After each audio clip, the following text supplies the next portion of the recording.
Hello, everyone. This is Stacy. Welcome to the landing.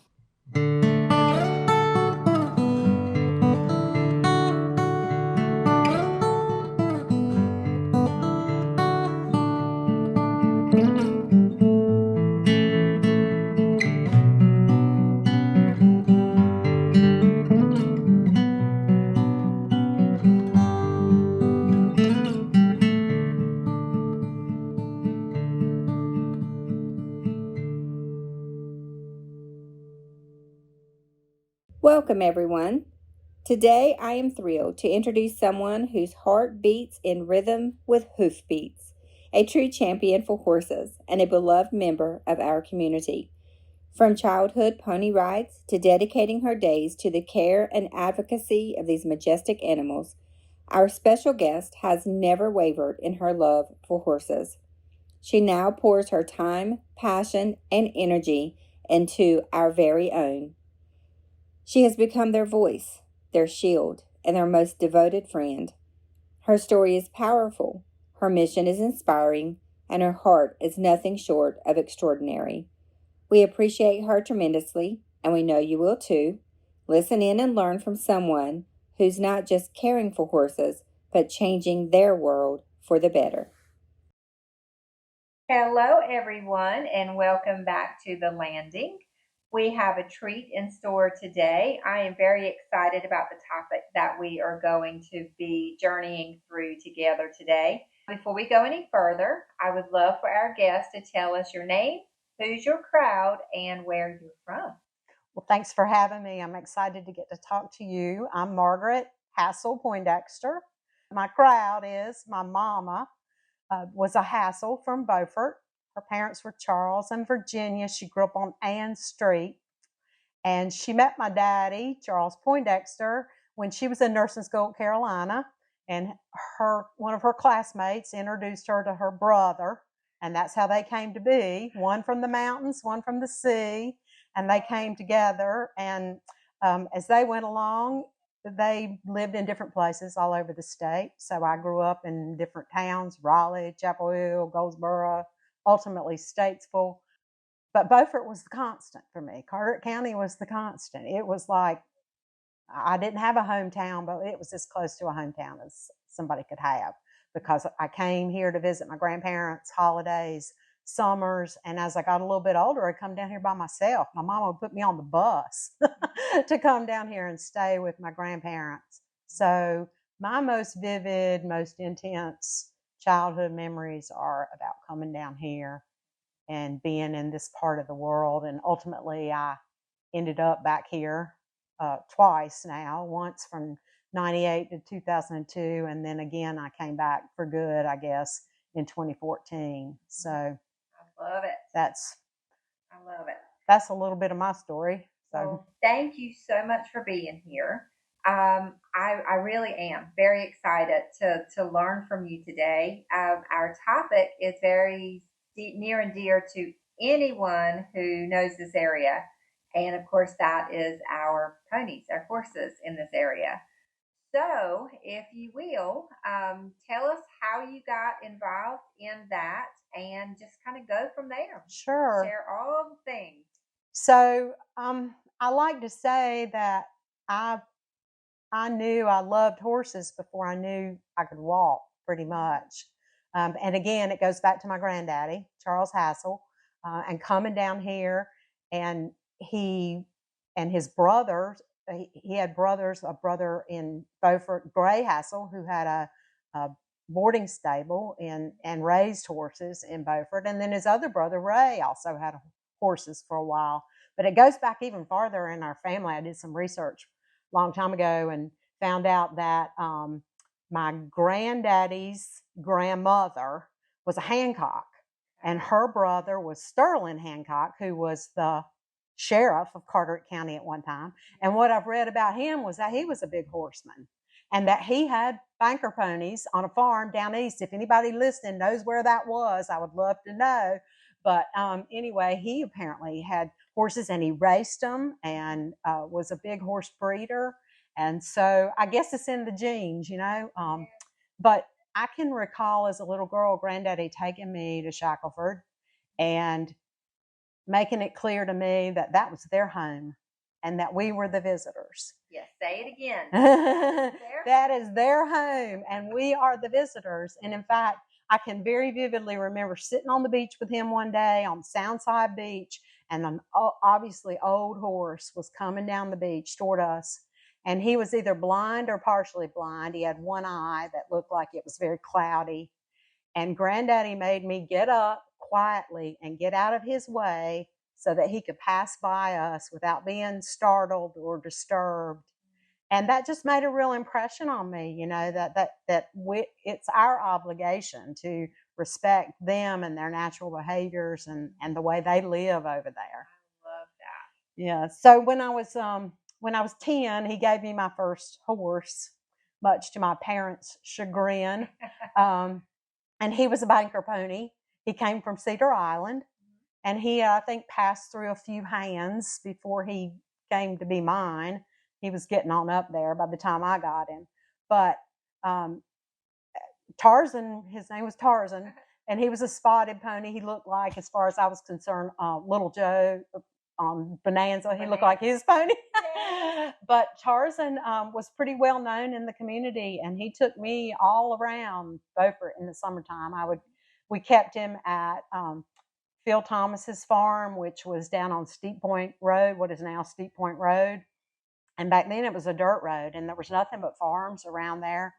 And Granddaddy would let me out down there. I would saddle him up. I would get on him. I would ride up to what is now Turner's Creek Plantation neighborhood, and I would cut through a path there, go across to Uncle Gray's stables, maybe meet up with my cousin or my aunt, and then ride on down past Lennoxville to the cut. And Tarzan loved to go in the water, and I knew the minute he got in the water, he was going down. So before he rolled, I'd have to bail off. And we'd both get soaking wet, and so then I'd have to ride him to dry us both off and dry my saddle off so I didn't get trouble for getting the saddle wet.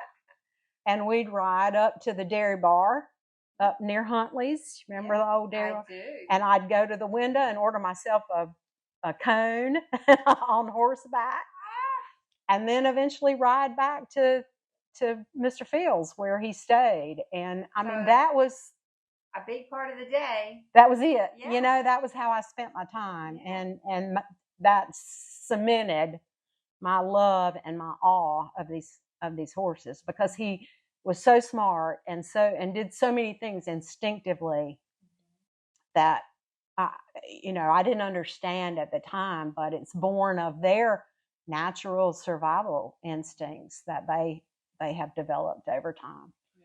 So fast forward to when I come back here in 1998, I had just left the Department of the Interior, where I was a lawyer, and represented, among other folks, the National Park Service. Okay. And so the legislation protecting the horses had just passed, and the foundation was in the process of developing their agreement with the park. And because I had the background that I had, I offered to help with that. And that's how I got involved with the foundation. Ultimately, they asked me to join their board. And then when Wilson Davis stepped down as the first president of the foundation, the board elected me as its president and chairman. And I served until 2002 when I left.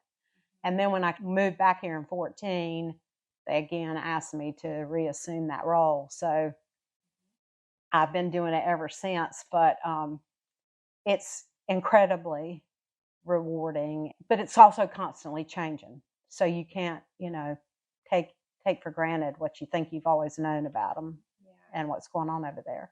Well, that's awesome. It seems like the stars aligned and led you back to where you needed, and that, of course, the horses needed you. Well, you said that it's constantly changing. Can you give us an example of that? Like, how have things changed? Yeah, so it's been an evolution, and I don't know whether people remember how this all came to be in the first place. Can you share and the fact that we have legislation protecting them, but this started back in the mid-90s. First of all, the horses have as everybody says, always been there, right? That's what all our elders, all our grandparents always said. They've always been there. And there's a lot of historical records to support that. And there's also documentation all the way through history about how the horse's path, the horse's journey, as you referred to it earlier, sort of parallels the people's journey here. And so people used to live over there, right? And they used those horses as a part of their work. And the folks at the life-saving station used those horses. And during military activity in this area, the horses were utilized. But eventually, as people moved away from the banks, the horses were left behind. And in some cases, folks that owned them kept track of them, would go take some of them off, bring them back to the mainland, use them, and then turn them loose in the wintertime or whatever. But then others would just be wild full time, you know. But at some point along the way, it was quite a lot. And in fact, in the 1920s, there was a reporter from National Geographic who drove from the Virginia line all the way to Beaufort Inlet. They drove, there wasn't Barden's Inlet there, so you could drive from the Cape all the way to Shackleford. And he drove from the Virginia line all the way to Beaufort Inlet and estimated 5,000 wild horses on the whole length of the banks in North Carolina. In the 1926. Wow. Yeah. So, but gradually, as parts of the banks were divided up, taken over for the parks, for Cape Hatteras and for Cape Lookout, the state cleared out a lot of those horses. Some people reclaimed their horses. And then Barden's Inlet was cut, which of course isolated horses on Shackleford. The horses along core banks were mostly removed over time. Eventually, they were all gone. In the mid-90s, the park made a decision that they needed to reduce the numbers of horses on Shackleford. That was there were too many over there. That once the goats and the sheep and the cows that used to live on Shackleford were removed, the horse population had exploded, and they were concerned that there wasn't enough forage over there for them, that they claimed they were starving.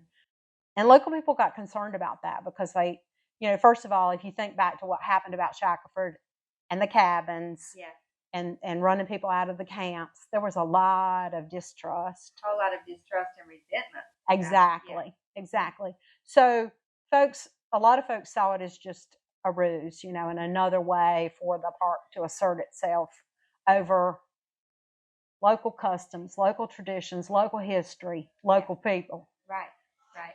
And so there was a lot of skepticism about those plans and what were they really up to, and did they really intend ultimately just to eliminate the horses altogether. And so a group formed, and there were a few folks. Jerry Hyatt was one of the main ones in the beginning, and Caroline Mason, and they prevailed upon Wilson Davis to get involved. And there was a rally at the courthouse for local people to come, and they spoke out in support of the horses. And about when was this? That would have been in 1996. So the park, at that time, the superintendent was a guy named Bill Harris. And having worked for the Park Service, I can say that this was kind of typical in parks. You know, you think about national parks and national seashores, they're kind of in remote areas, you know. Right. They're in small communities. They're not for the most part, in urban areas or near metropolitan centers or whatever. They're in relatively remote areas.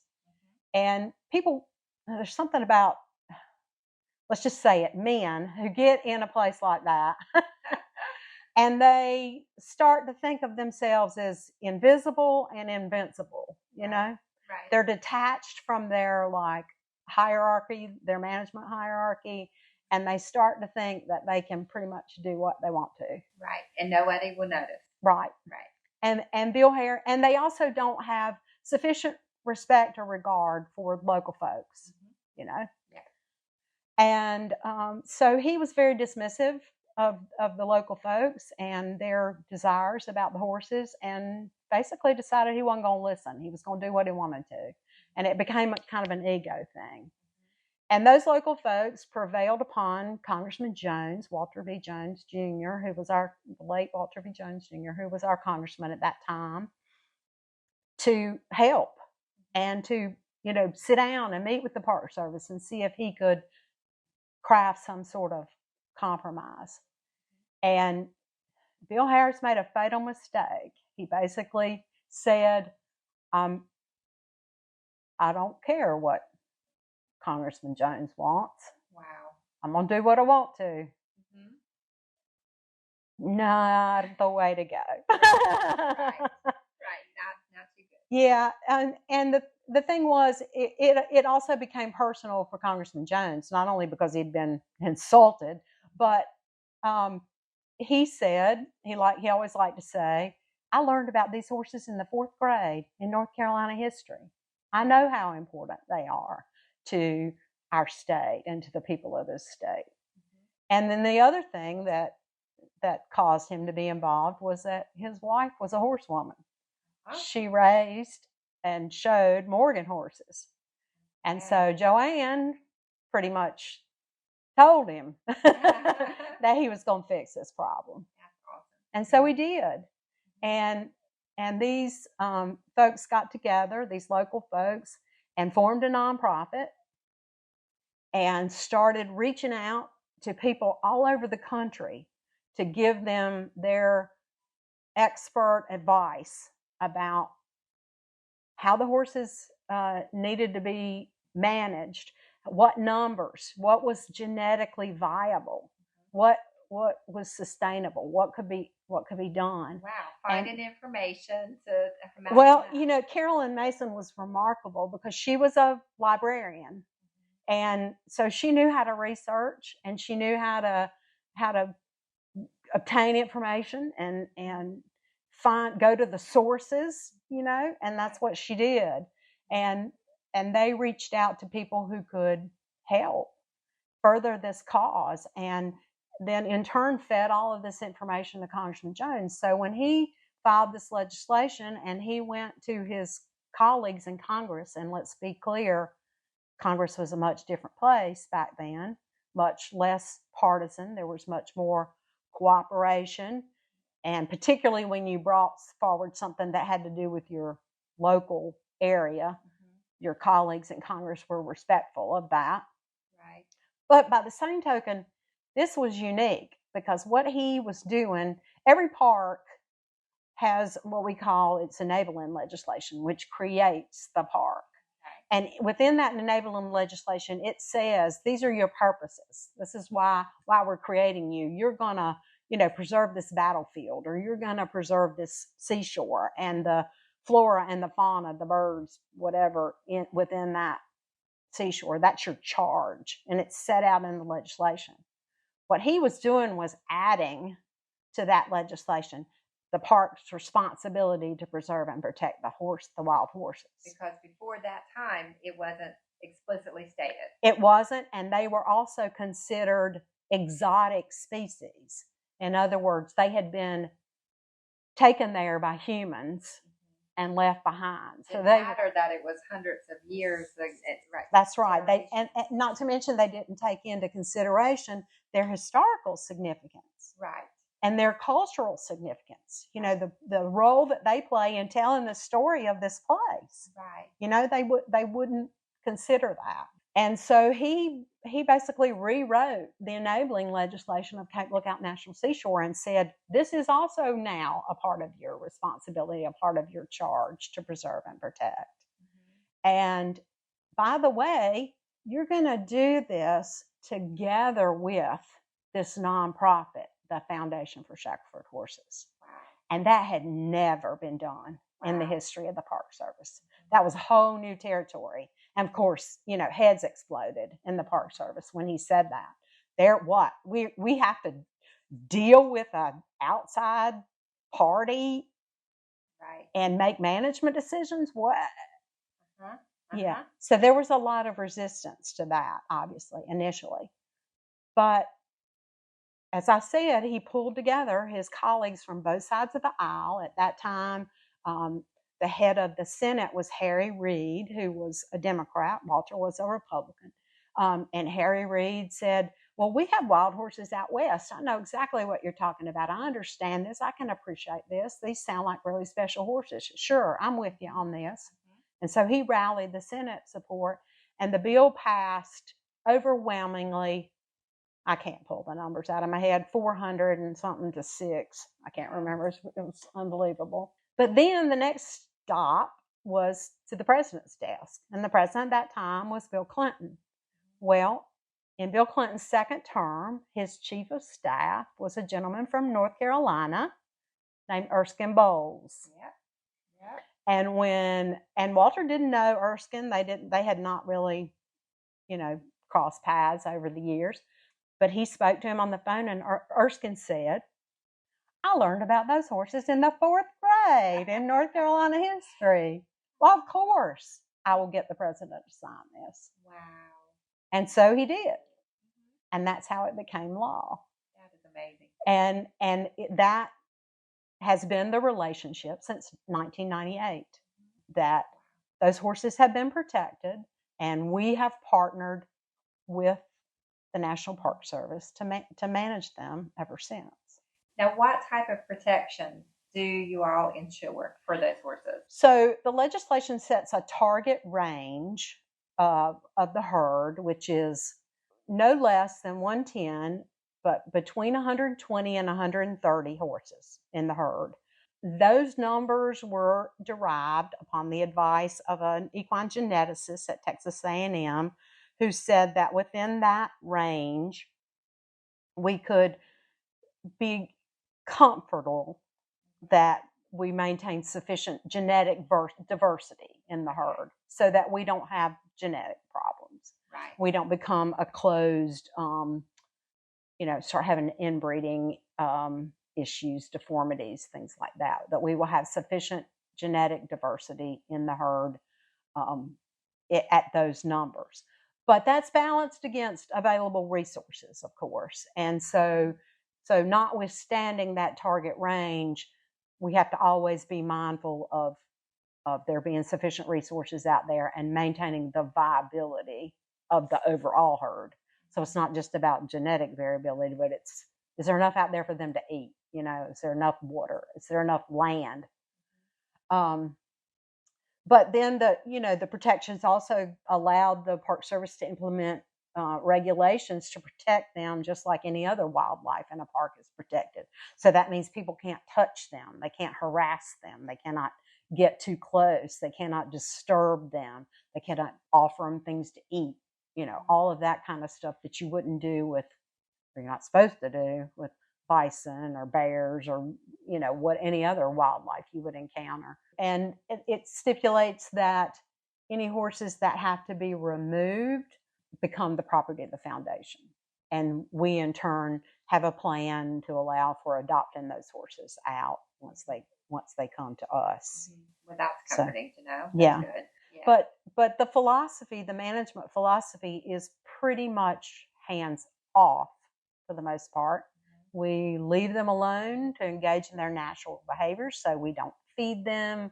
We don't supplement their diets. We don't provide vet care, except in a situation where it is the humane thing to do. Like we have a horse, we've had situations where a horse was obviously injured and it was something from which they could not recover and they're suffering. Then we humanely euthanize them. But in other cases where, we have horses over there now that are just getting older and they're declining in condition just as a natural part of old age. And, as long as we don't feel like they're suffering, we're going to let nature take its course. If we have a situation where a horse is, like we've had twice this spring, we've had 2 foals who were found alone and without their mothers present. One of them was newly born. I mean, he was hours old and there was no sign of his mother in the vicinity.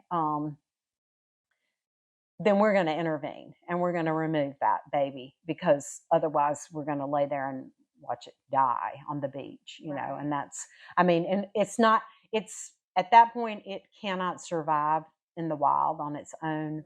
It's it's quote unquote lost to the herd already, but we can do the humane thing and take it off and give it a chance. And so we've done that with 2 this year, and they are doing well. And they've attracted they've become internet sensations, social media sensations. Anytime I post their pictures or any updates about them, people go nuts. So that's really gratifying that people care so much about them. But we also have babies who are out there on the island this spring too, and they're doing really well. So we're. Was that atypical then to have foals like that, or does it happen sometimes? It does happen sometimes. To have 2 back to back, fairly close proximity, that's unusual. But it does happen, and sometimes it happens and we don't know. Well, I started to ask, how did you find out about those babies? Well, in both cases, in one case, visitors spotted the baby and immediately called.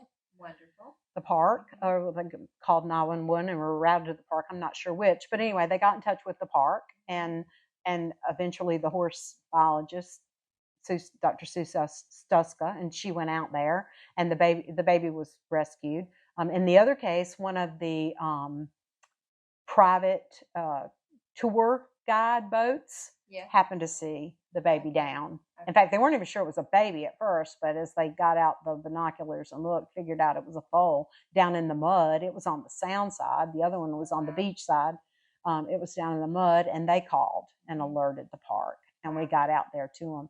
But in some cases, if they aren't seen, they may just, disappear, and we don't know.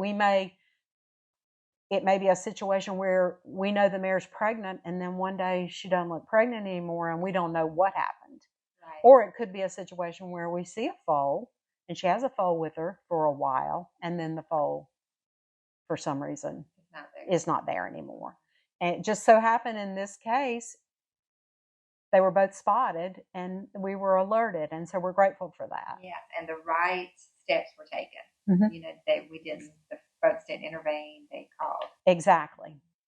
They did. And in fact, in both cases, they gave really good information about where they were, and they continued to stay there with the foal at a respectful distance in case the mother happened to come back.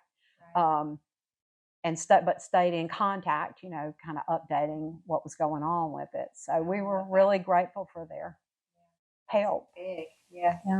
Now, do you ever go, and how do you know how many is over there? Do you regularly go and count, or so a couple of different ways. I mentioned Dr. Stuska. She is the horse specialist at Cape Lookout, and she is over there regularly. But then we have volunteers in the park that go over there and do what we call horse census, and they get on ATVs, and they may just target a particular area in a day or a particular end of the island, and they make note of everybody that they see, where they are.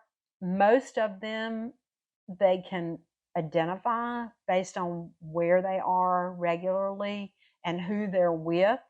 But in some cases, they may have to take pictures and come back and sort of talk about it and say, well, hey, this horse isn't usually here. This horse is usually down there. What's going on? And they, by process of elimination, figure out who it is. But there's sort of an ongoing census, especially this time of year when we are having births. And then the other thing that happens is the mares are in heat, and so the stallions are sort of jockeying for mares, and there's some shuffling going on.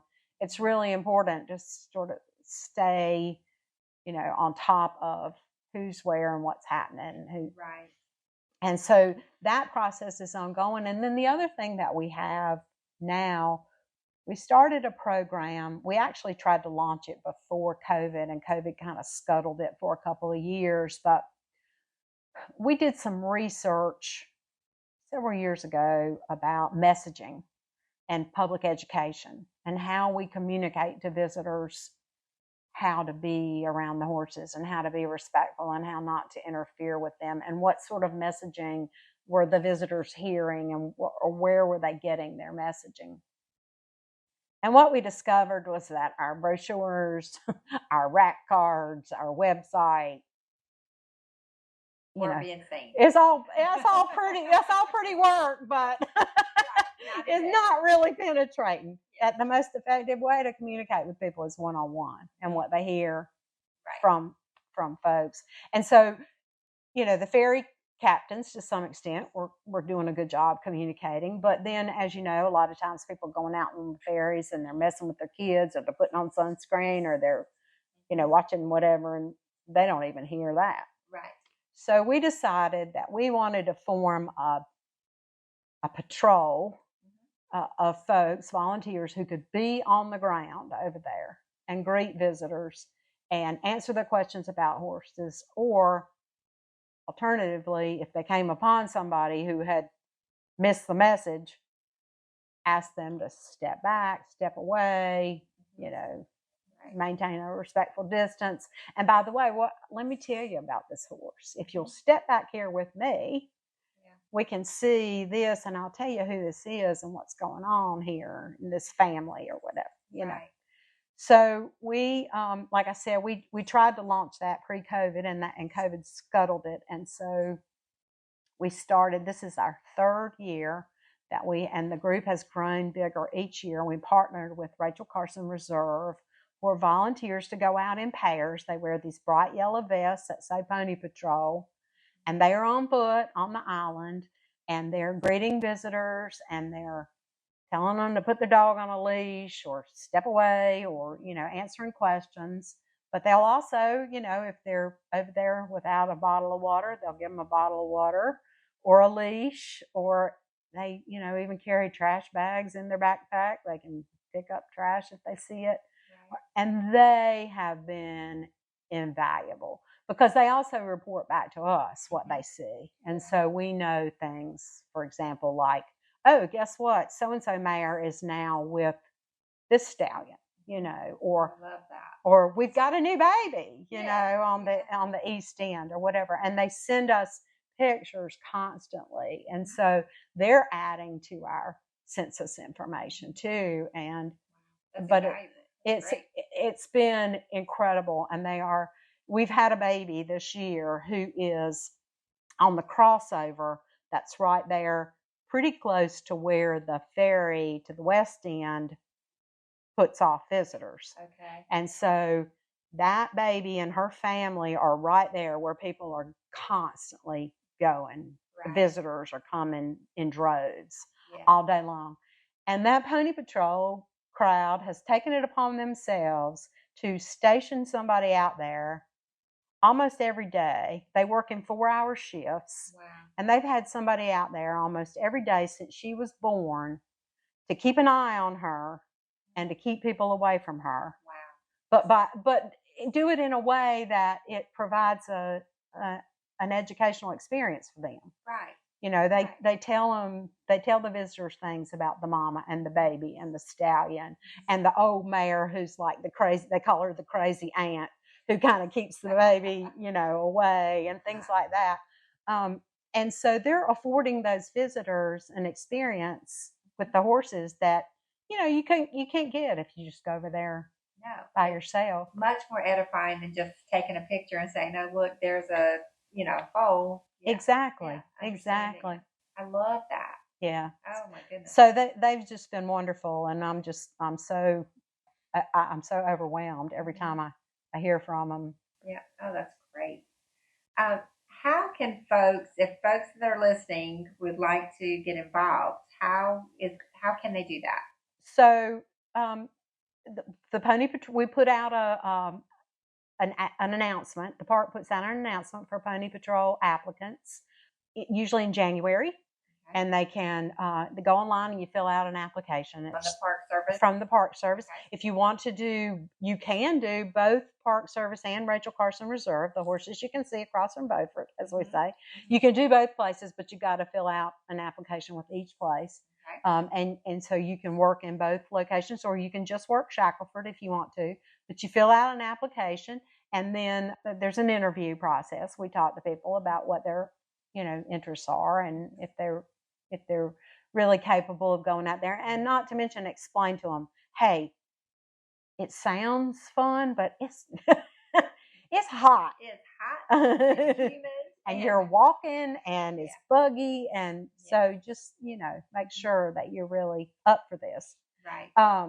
But then once we go through that, then we tell people that great, we'd love to have you on board, and we do a training session usually in April, and then they start mid-May before they get going, sort of before the Memorial Day week rush. Right. They start a couple of weeks ahead of that, and it runs through September.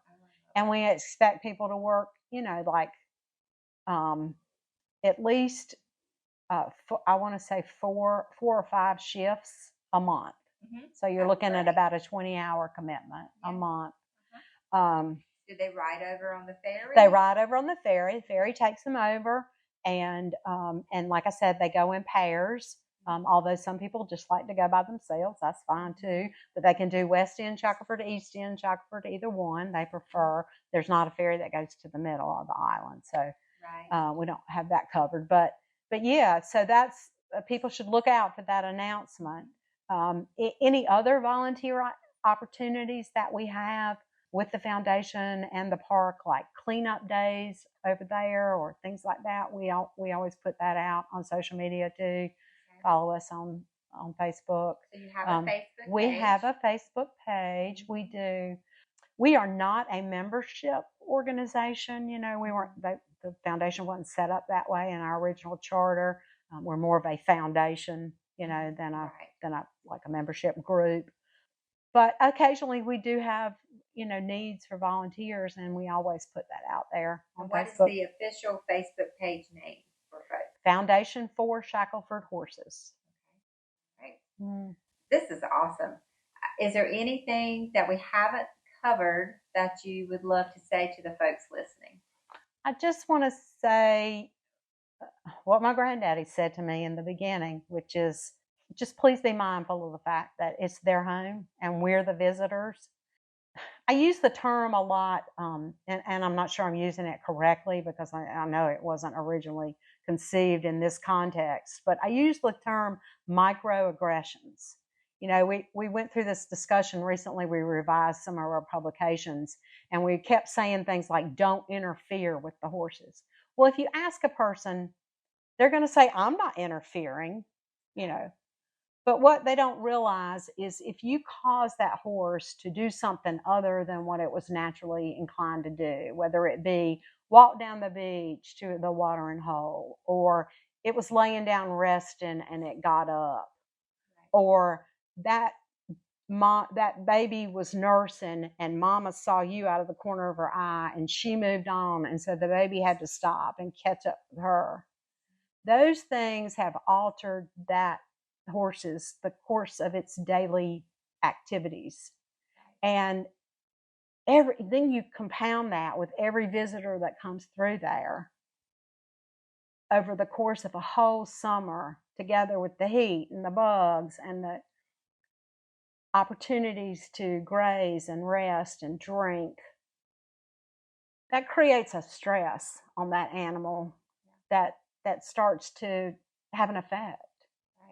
And so while you may not have intended to interfere, you did. Right. And the other thing I'll say to people is, and you're missing out. Because if you, instead of insisting on getting that selfie or that Instagram moment, if you instead step back and it continued to engage in its natural behavior, you might get to see that mare correct that baby or teach him a lesson.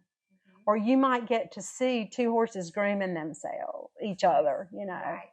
Or you might get to see the crazy old aunt, push that baby along a little bit, or two stallions fighting over a mare, Right. So, yeah, okay, you got a cool selfie, but right. you could end up with a much bigger experience if you would just step back and let them do what they do in nature, which is incredible. Wow. I love that. I love that advice. Well, thank you so much for coming and educating us and for sharing your knowledge and your love for those ponies. And we appreciate what you're doing and what you have done for your, well, for a lifetime now. And but we do appreciate it, and I look forward to hopefully maybe working with you. That sounds like a great opportunity. We would love that. Any way that we can spread the word about them and how precious they are, and how folks can help us preserve and protect them, so some little girl like me, a generation from now, will get that same experience. Yeah. That's what we want. That's what we want for sure. Well, thank you so much. Thank you.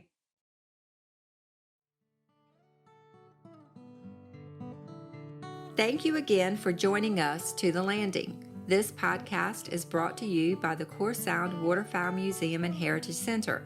I am your host, Stacy Davis Baisden, and today's podcast was produced by April Davidson. Tune in next week as we continue learning, sharing, and remembering together. If you'd like to hear more, check out our previous episodes where you get your podcasts. Until then, stay safe and be kind.